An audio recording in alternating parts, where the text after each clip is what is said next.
terbakar oleh ideologi, hanya sedikit orang yang memilih untuk berdiri di tengah. Dan di antara mereka yang memilih diam, ada satu nama yang nyaris terlupakan oleh sejarah. Seorang jenderal tua dari negeri kecil bernama Finlandia. Namanya Carl Gustaf Emil Mannerheim. Orang yang menolak dua diktator paling berbahaya dalam sejarah, Adolf Hitler dan Joseph Stalin. Bukan karena dia kuat, tapi karena dia tidak tunduk. Tahun 1939, Eropa berdarah, Nazi Jerman bergerak ke barat. Uni Soviet merangsek dari timur. Dua kekuatan besar itu, Hitler dan Stalin, bukan hanya berambisi menaklukkan dunia, tapi juga menghancurkan yang berdiri di tengah. Finlandia adalah salah satunya.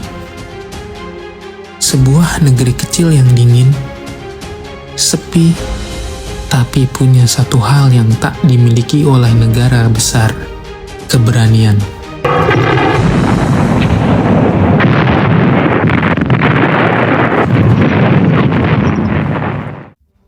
Di tengah semua itu, berdirilah Mannerheim, sosok militer tua, berambut putih, dengan tatapan dingin namun tajam. Ia tidak memegang kekuasaan absolut, tapi saat negerinya diambang kehancuran, rakyat mencarinya.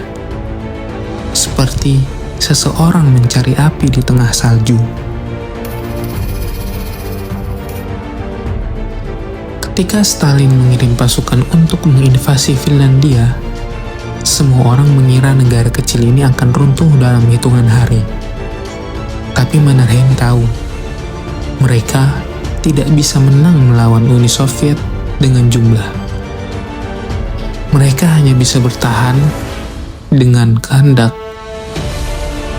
Maka dimulailah Perang Musim Dingin. Perang di mana tentara berseluncur di atas salju, menembak dari balik pohon, dan bertarung bukan demi kemenangan, tapi demi bertahan hidup. Mannerheim memimpin tanpa banyak bicara. Ia bukan orator, bukan bintang panggung. Ia hanya berdiri di belakang pasukannya dalam senyap.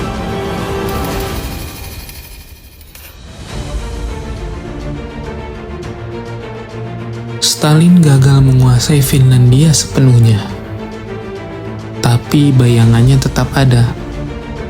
Lalu datanglah Hitler dengan tawaran bantuan militer. Inilah dilema terbesar Mannerheim. Terima Nazi Jerman dan kau selamat dari Soviet, tapi kau menjual jiwamu. Tolak Hitler, maka negerimu mungkin tidak punya pertahanan sama sekali. Tapi Mannerheim tidak pernah tunduk sepenuhnya. Ia menerima senjata dari Jerman, tapi menolak menjadikan Finlandia negara boneka Nazi. Bahkan ketika Hitler datang langsung ke Finlandia untuk menemuinya, satu-satunya kunjungan luar negeri Hitler selama Perang Dunia Kedua, Mannerheim tidak tunduk, tidak memuji, tidak menjilat. Ia menyambut Hitler dengan formalitas dingin, bahkan secara rahasia merekam pembicaraan mereka. Satu-satunya rekaman suara Hitler dalam suasana tidak panggung.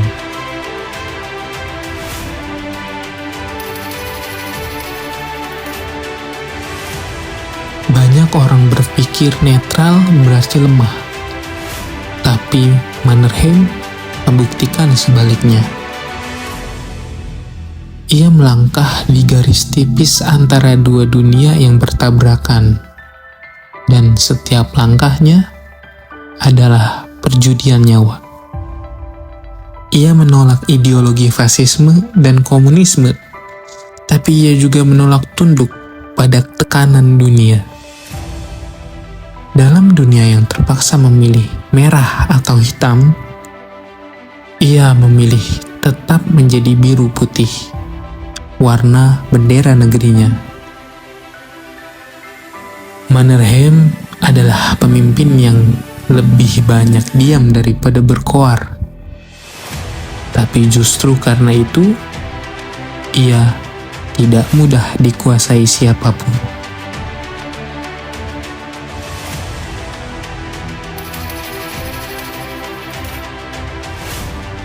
Ketika perang mereda dan Finlandia masih berdiri, dunia mulai sadar. Negara kecil ini tidak tunduk, tidak dikuasai, dan satu nama ada di baliknya. Mannerheim. Ia tidak meraih kejayaan pribadi, tidak jadi diktator, tidak membangun monumen untuk dirinya sendiri.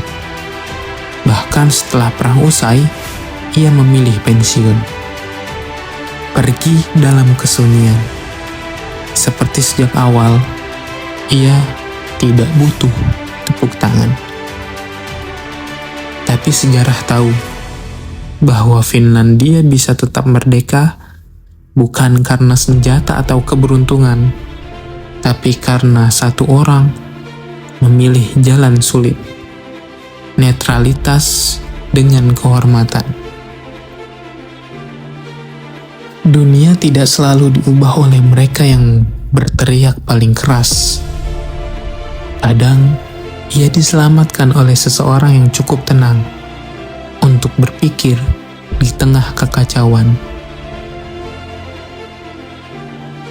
Mannerheim mungkin tidak pernah dianggap pahlawan besar seperti Jenderal Patton, Churchill, ataupun Stalin. Tapi dalam diamnya, ia telah melawan dua kekuatan paling brutal dalam sejarah dan tetap berdiri. Jika kisah ini membuka mata dan jiwamu, jangan ragu untuk like, subscribe, dan share. Karena disinilah kita membiarkan sejarah yang sunyi kembali bersuara.